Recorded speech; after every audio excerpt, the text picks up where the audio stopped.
Welcome to Relish Books. Today is my Pride and Prejudice review. And I felt like going into Pride and Prejudice right after finishing Sense and Sensibility, and I was so excited about Sense and Sensibility. It was even better than I remembered. I enjoyed it so much, and I really thought that I was going to, on this reread, um, like it better than Pride and Prejudice. And I admit that I kind of wanted to, because Pride and Prejudice is so held up, and people like to kind of say that it's overrated, and so I was like, man, I kind of wanted to have a different favorite. I was like, well, I'm gonna say that Sense and Sensibility is actually better. And while I do think that I like the basic idea of Sense and Sensibility better, I think it's more interesting to have this contrast of characters between two sisters. I think that's more interesting in that context than between lovers, between a man and a woman, just because that's more common. Um, but so I do like Sense and Sensibility better in some ways. I'm still just I just really enjoy that one, but I think there's no denying, if you read the two side by side, Pride and Prejudice is much better done. You really see, well, it's still, of course, Jane Austen's style, um, very similar in her writing. Um, the book is so much better executed. You look at Sense and Sensibility, some of the problems that I talked about with it, especially in its opening, with not developing characters right away, and also really not developing its male characters very well. And then you look at Pride and Prejudice, and while some people still think that some of the main characters need to develop more, there's so much more development in Pride and Prejudice than there is in Sense and Sensibility. Just compare the openings of the two books. Pride and Prejudice, in the first page and a half, you have a very good understanding of Mr. and Mrs. Bennet's characters. It's a brilliant opening. It immediately, through dialogue, shows you who these people are, and it sets the tone for the whole story. And it's also perfect that it opens with them, because while Elizabeth and Mr. Darcy and Jane and Bingley are kind of the main characters, the way that the family is, and kind of the whole setting of the story and the troubles that they have, pretty much every trouble that arises, really comes down to the parents. And so I think that's a perfect opening. It's really funny. It's really smart. It immediately just lays their personalities wide open, and you have a foundation to go on. It's a little slow in starting to kind of introduce who Elizabeth is, when you realize that she's going to actually be the main character, but it picks up really fast. And so just the amount of development and dialogue that this one has, you get to spend just a lot more time getting to know the characters. Something that's really interesting is, so Pride and Prejudice, the people that don't like it very much, kind of have what they complain about a lot of the time is the unrealisticness of the romance. They're like, I don't like the idea of, a person just seeing each other a few times and then being like, oh, I'm in love with you. And I get that. And especially if you watch the movies, it can seem more that way. I should say the movie, there's only one true Pride and Prejudice movie, which is the Colin Firth and Jennifer Ailey version. If you like the Keira Knightley version, then you're just not a Pride and Prejudice fan. And yeah, anybody who likes that movie can leave. It is really, really bad, but that's not the point of what I'm talking about today. But just saying, it's a terrible movie. terrible acting, terrible sets, terrible costumes and hair. You watch it and it's like, it feels so weird. It's like, what time period is this even? It's so wonky. Anybody who likes that movie just likes it because they think Mr. Darcy's handsome. No character development there. Disgusting. But the BBC, 5 hour long, I think it was originally a miniseries. Colin Firth is incredible. I think they didn't stick as close to the book in some of the characters in that one as like in Sense and Sensibility. Mr. Darcy is actually quite different. As a big fan of that movie, I think it's interesting how often in the book it distinctly says that Mr. Darcy smiled. It'll be like Elizabeth says something or whatever, and then it's Mr. Darcy smiled and said this or that. Like multiple times I noticed it over and over. He's a guy who smiles quite a lot, and of course the Colin Firth representation pretty much never does. He only really smiles once at the very end of the movie, but that was his interpretation and he did a really good job. Anyway, that being said, so this idea that they just like see each other a few times and then fall in love, that's really not the way it goes, especially if you read the book. They really do spend more time together than it seems. In this culture, they when people would like visit somebody, they would stay for like weeks and weeks. And so Elizabeth talks about all the times that she has you don't always see all their interactions. That's the thing. I feel like in a lot of modern romance novels, every exchange between the male and female character is always put down. Like every exchange, because every exchange that they have is like loaded with significance. And I think that's something that's actually really good about these older books, is that it can like tell you that they passed like 4 evenings together and they had like certain amounts of conversation, but it was nothing important. I think that's a lot more realistic if you think about it, especially before they're like really interested in each other, or at least Elizabeth's not interested in him. That's a lot more real, and so we don't need to know everything that happened. They had a lot of just like normal conversation, but then also I think you have to kind of account for a difference in the time. And I think it's really interesting that people kind of complain about this like love at first sight, or at least obviously Elizabeth didn't fall in love with him at first sight, but just love on such a short acquaintance. And I think that's interesting that they complain about that in this book, because Jane Austen is very much against the idea of love at first sight, or love without really knowing the person. That's something that she actually talks about a lot, both in Sense and Sensibility and Pride and Prejudice. Maybe not a lot, but talking about she really addresses it. And she addresses it particularly like in the comparison between, even though it can feel to us like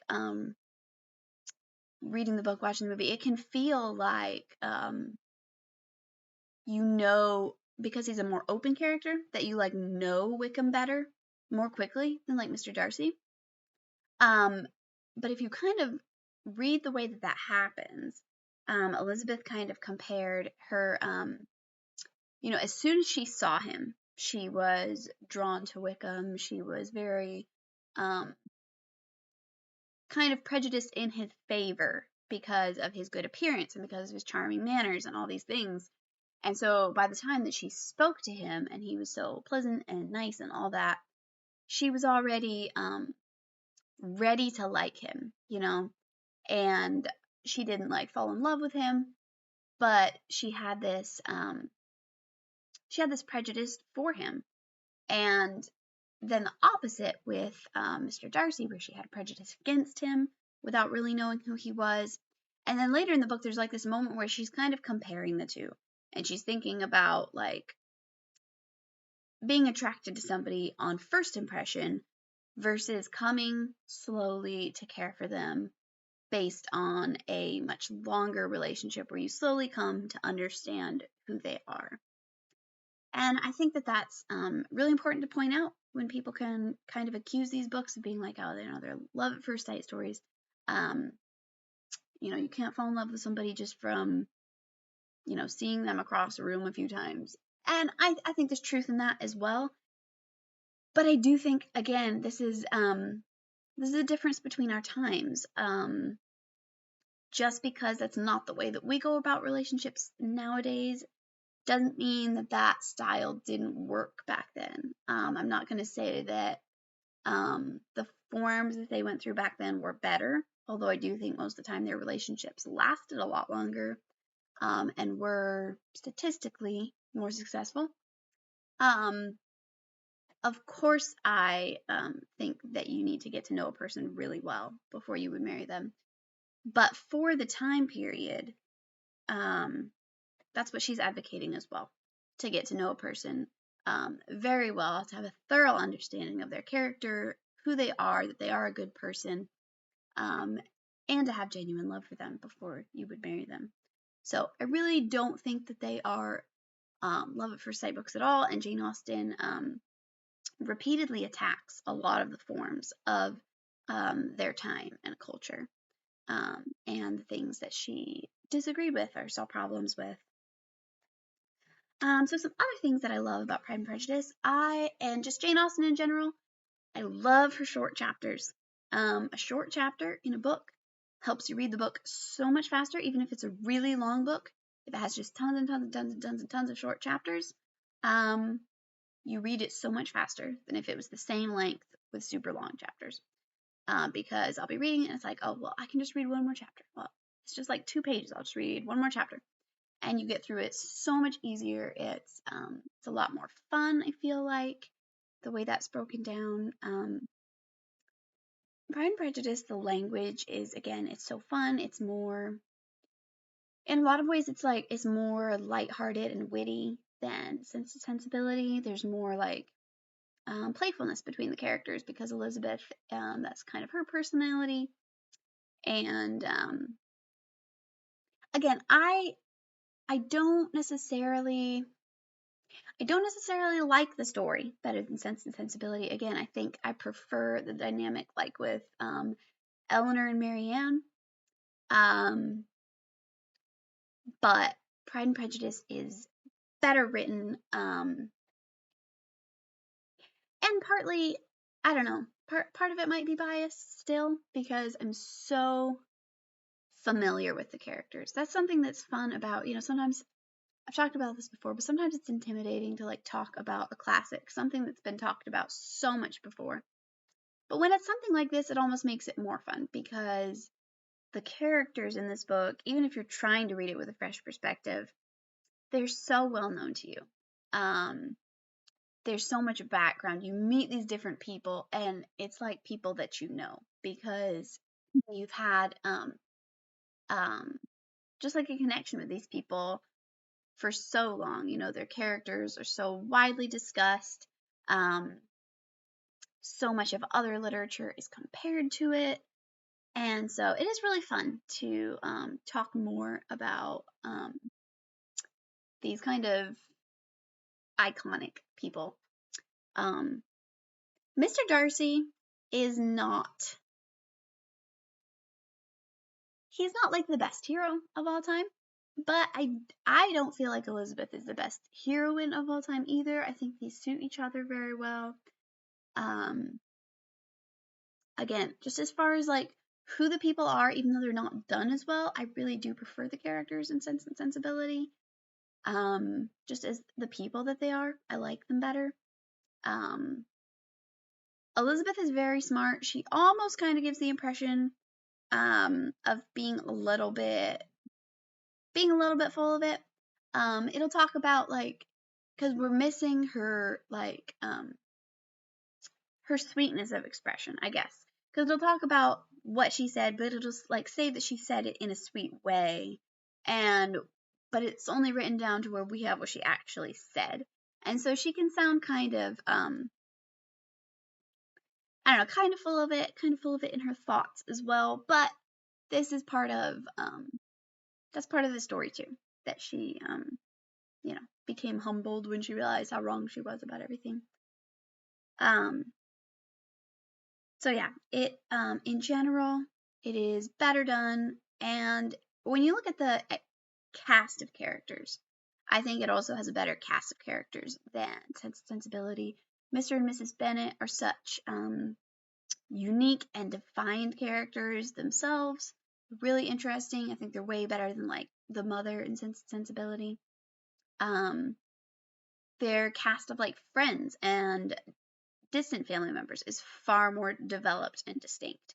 She just did way better with giving everybody development. And I talked about in Sense and Sensibility how their youngest sister Margaret is completely undeveloped in the book. She has no development at all. She's non-existent other than it being like told that she does exist. And then you have Pride and Prejudice, where there's 5 sisters, and even though the story revolves mostly around the one in particular, and then Jane as a side character, it develops all 3 of the other sisters' personalities enough for them to feel real and for you to have a good grasp on who they are. Which again is such an improvement. They don't have like a ton of,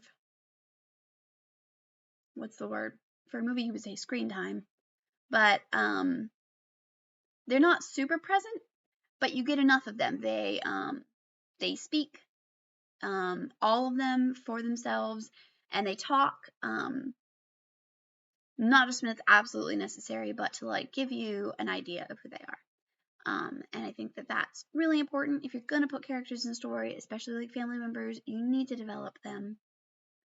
Man, I'm sure there's a lot more I meant to say. There's just, I've been like thinking about it for the last couple days since I finished it, thinking about everything that I could say about it. So as soon as I'm done, I'm going to remember all the stuff that I meant to talk about. But another thing about it, I think it's far more, Jane Austen is known for this very critical look at the culture. I kind of mentioned that before. But that really comes out much more strongly in Pride and Prejudice as well. She's much more critical of the times, of the forms, of the different classes, all these different things. She really kind of establishes that style of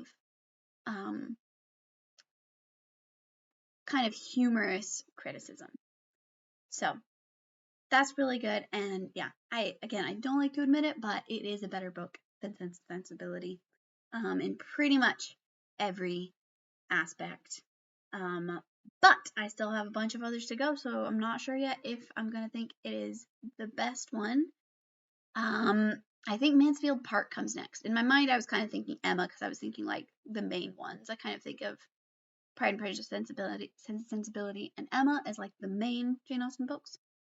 But pretty sure Mansfield Park comes next in published order, so that's what I'm gonna read next. I'm not looking forward to that one. If I remember from reading them before, Mansfield Park was the hardest for me to get through. It was the most boring. The characters were the least interesting.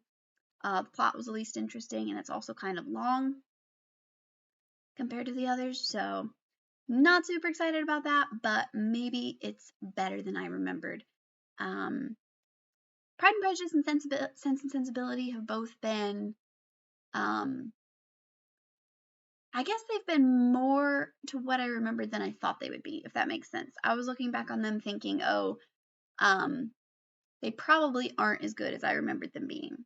And then I read them and they are every bit as good as I remember them being. So that's very nice to find, and maybe Mansfield Park will be even better than I'm thinking. So those are some thoughts on Pride and Prejudice. Yeah, it's a great book. It is not overrated. And if people are complaining about some things that people have a problem with have really grown out of proportion. And so some of the like almost like stereotypes about the book aren't really true. So if people are like, oh, it's a love at first sight story, it's a story where they don't really know each other before they fall in love, definitely read it, because that's not really the case. And it is excellent, excellent book. So that's Pride and Prejudice. I'll be coming back next Friday with Mansfield Park. Thanks for watching. Bye.